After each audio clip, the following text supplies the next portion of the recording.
People with Asperger syndrome, at least the ones that I've met, generally have not had what I would call really happy lives. I mean, okay, yeah, it could be a whole lot worse. You could have been brought up in abject poverty in some foreign country somewhere. Yeah, it could be a lot worse, but it could be a lot better. But relative to those who we consider our peers, typically people with Asperger syndrome have had a rough way to go. And we could use, I mean, we've been beat down enough, right? And we could use a little bit encouragement, a little bit of, not, how shall I say this? A little bit of motivation that just keeps us on track. Number one is this. And I frame these 8 things as questions, by the way, but number one is your mind on autopilot? What I'm saying here is one thing we need to do to move ahead is start thinking on purpose. Now, there's nothing wrong, I don't think, with having a mind on autopilot some of the time. But other times, you're just not thinking. I mean, you're just not engaged. You're daydreaming or you're thinking about something that has nothing to do with anything. And why are you doing that? I mean, it's just wasted time by and large, not always, but it's wasted time, or sometimes it goes beyond wasted time, and it's actually causing some serious problems, and it will cause problems down the road if our mind just wanders. Case in point is if you are a student and you're sitting there in class, and I'm talking from experience here, you understand that, right? You sit in class, and because you don't see yourself as a viable participant in social circles of any kind, you are just kind of there. So your mind wanders because it's kind of like watching a movie on television or at the movie theater. You're not in the scene, right? You're just there watching it. And that's the way it is with many people with Asperger syndrome.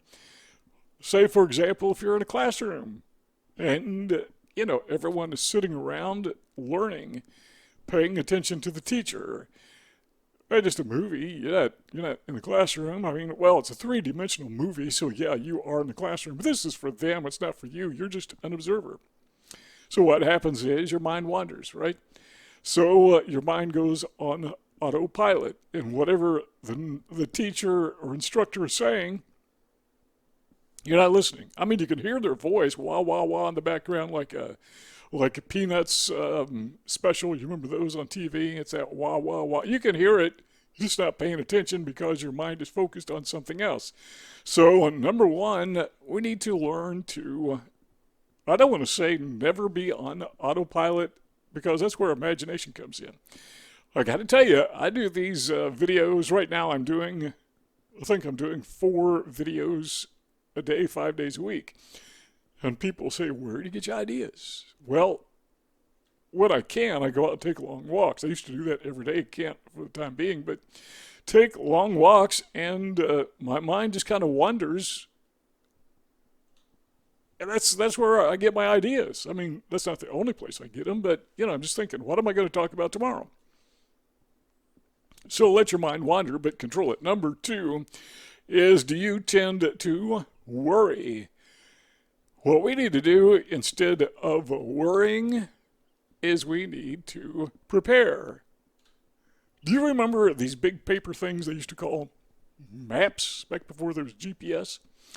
If you were planning a road trip, you would get out your map and you would plan a route so you didn't have to worry about getting lost. So if you're going from wherever you are to California, you're going to take a road trip, you would get out your map and you would map out your plot. You didn't just head west. Unless you're in California, then you're going somewhere else. You planned ahead. So when we worry, this principle doesn't apply every time, but when we worry, that is an indicator that we were not planning, or maybe we weren't expecting. So I think I may go out on a limb here and say worry is the end result of not planning or not expecting. So we have this appointment in our brain. We don't get to the appointment, and now we are disappointed.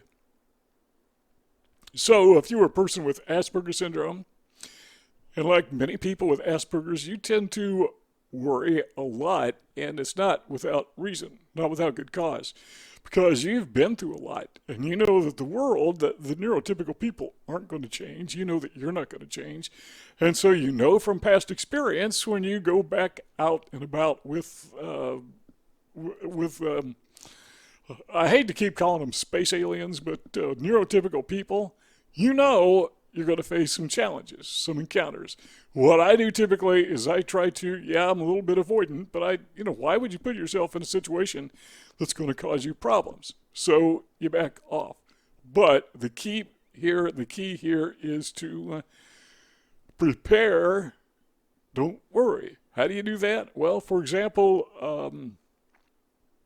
if I go to the grocery store, I go at 6 o'clock in the morning. If my wife and I go out to dinner, which we do way too much, but we'll do that till the day we die probably, is we go at 3 o'clock in the afternoon. Why? Because, well, the restaurants aren't busy. They're busy at noon. They're busy at, supper time. But do you say supper or dinner? We say dinner for lunch and supper for supper.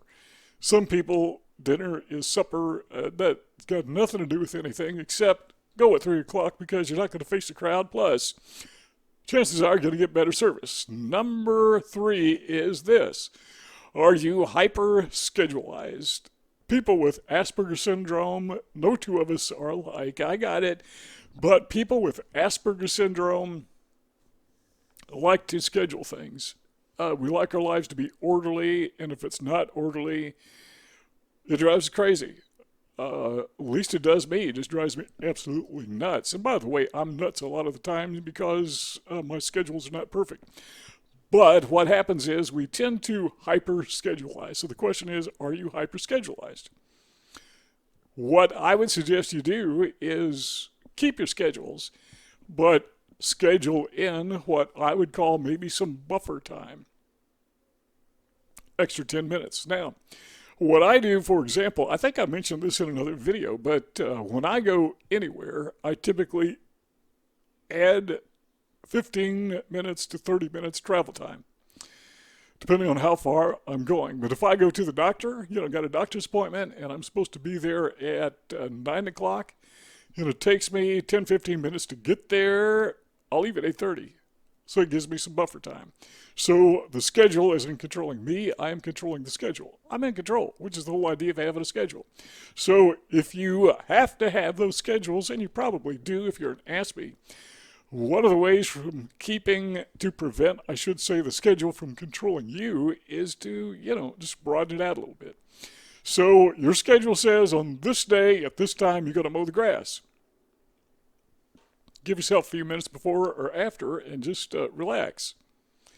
How hard is that? I've tried it. Works for me. I'm pushing 70 years old. I've learned a thing or two over the years. One of the things I've learned is nothing wrong with schedules as long as they're not too tight. Then they defeat their purpose. They drive us crazy. Number 4, are you happy? Seems to me that the primary objective in life, if you were to ask the average person, and they were honest, is they're trying to be happy. People want to make money, make lots of money. Somebody wants to they don't want a 6-figure income. Wouldn't that be nice? 6-figure income a year, but they want a high 6-figure, or maybe a 7-figure income. Well, we're going for it. Let's go for the big bucks, right? They want $1 million or more a year because that money is going to make them happy. What do you got to do with your money that makes you happy? Well, buy a big house. Expensive house, I would love, if I could afford it, I would love to build a dream home. A trophy house. It's not going to happen because I'm getting so old that even if I had the money to do it, I'd only get to live there a couple of years. But, yeah, I can imagine building this marvelous dream home that is, 7,000 square feet. Plus a 4-car garage, 5-car garage. You got 5 vehicles. The problem with those big homes is if you got to use the restroom, you got farther to walk, right? How do you solve that problem? Well, you install more restrooms, obviously. So you got this big house, you got 3 or 4 bathrooms in it, you got more bedrooms than you need. What is the point? I'm all for it. I'm all for having big houses. If I could afford it, I would. But the whole idea is the big house is going to make me happy, right? Why? I mean, seriously, is that going to make you happy? To me, happiness is having my bills paid.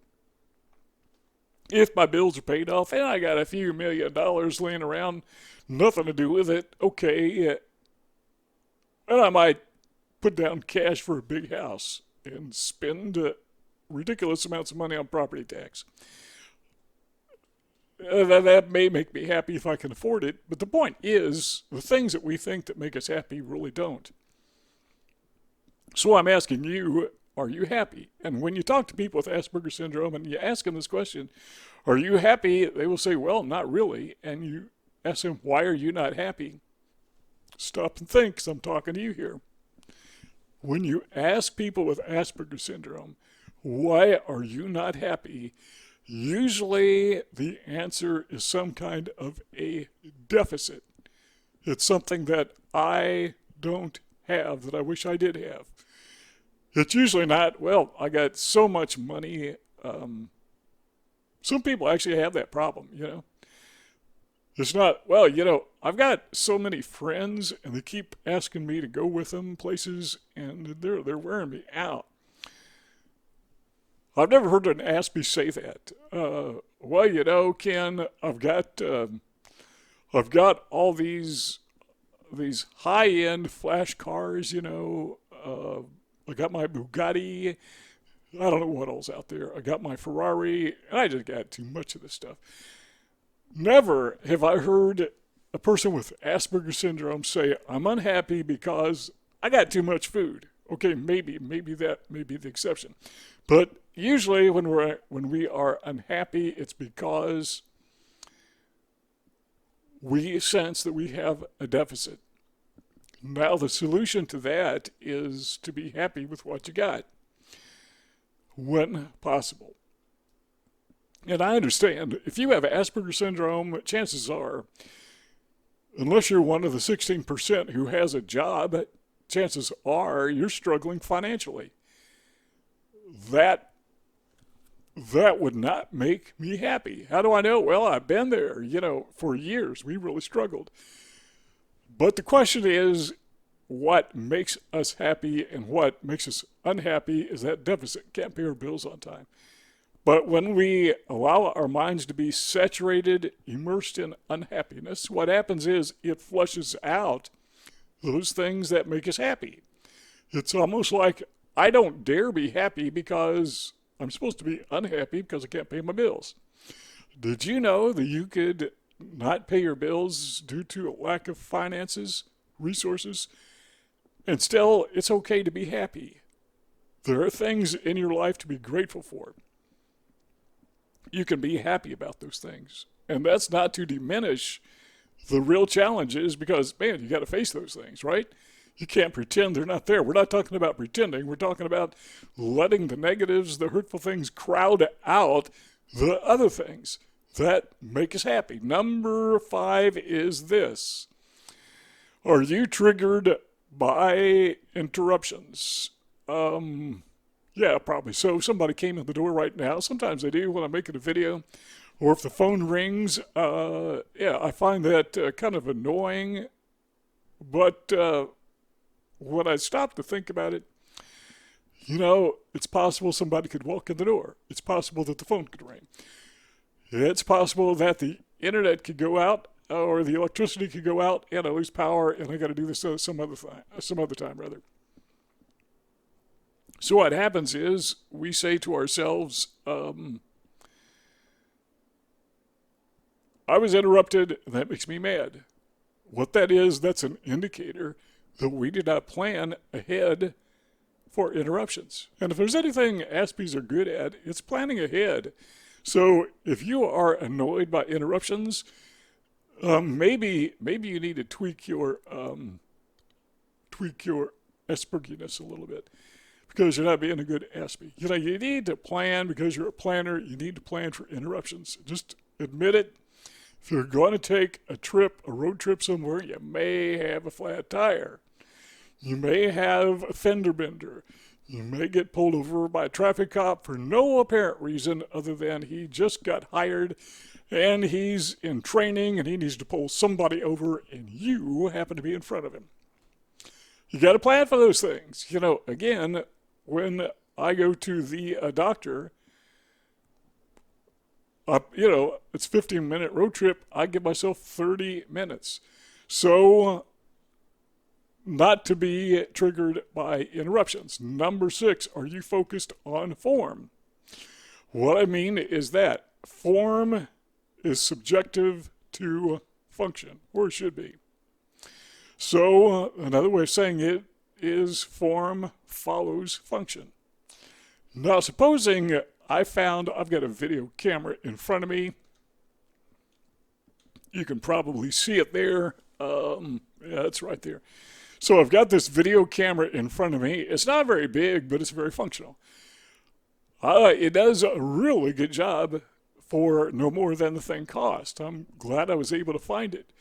But, you know, I could buy a big expensive camera. It doesn't have to be expensive, just big and impressive. You know, like they used back in the 1970s in Hollywood. I could get one of those and set it up in here and use it. But if the quality is not as good, you know, what's the point? It's not the form, it's not the size, it's not the way the thing looks, it's not the appearance. It is the functionality. So if you're focused on form, and sometimes Aspies are, and this is not a uniquely Aspie thing, but sometimes we are so focused on form that we totally forget function. We're not going to talk about weight loss here, okay, because you don't want to hear it. But what would you prefer? Would you prefer to be skinny and be healthy, or would you prefer to be a little bit overweight and not be as functional as you optimally should? Yeah, I'm talking to myself, by the way, as well as talking to you. But what is this thing, this obsession with skinny? You go too far the other direction too, right? So are you focused on form or are you focused on function? If you are a good Aspie, chances are function is everything. That's why they think we're geeks. You know, people look at us and we just flat out of style. We look ridiculous. But we're comfortable, you know. And these people, they are in style. They don't look ridiculous. But 10 years from now, when they go back and look at those old photographs, they're going to say, oh, geez, what was I thinking? They do look ridiculous. It's just relative. And then they're going to see you in the picture, in the photograph, and say, you know, that guy doesn't look so bad after all. So the point is, focus on function, not on form. Number 7, are you always engaged in activities? The solution to that is take a break. Do something different. Sometimes we just overfocus. Aspies are really good at overfocusing. We get our mindset on something and we just delve into it. And the next thing we know, we have lost track of time.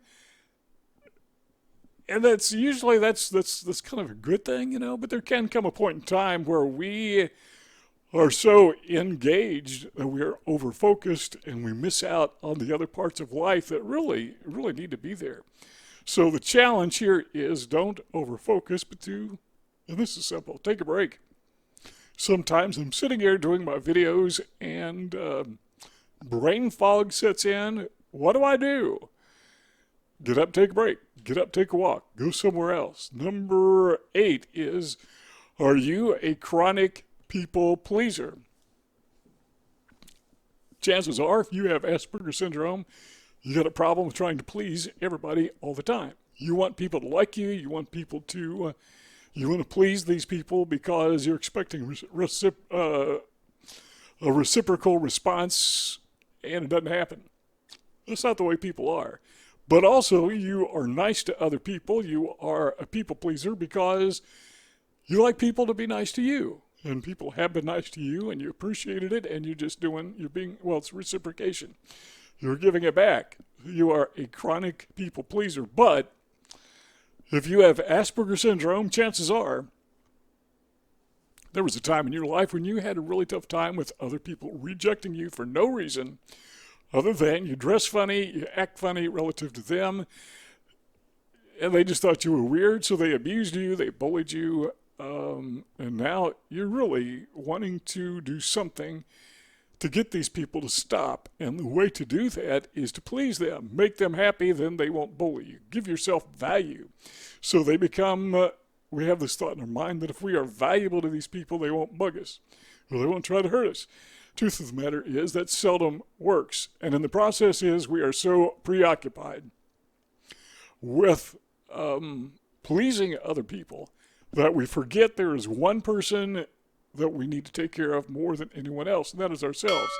Because if you don't take care of yourself, you can't help other people. Do you see those two rectangles on the screen? If you want our conversation to continue, click on one of those two boxes and we'll keep on talking. But if not, thanks for stopping by, and we'll see y'all next time.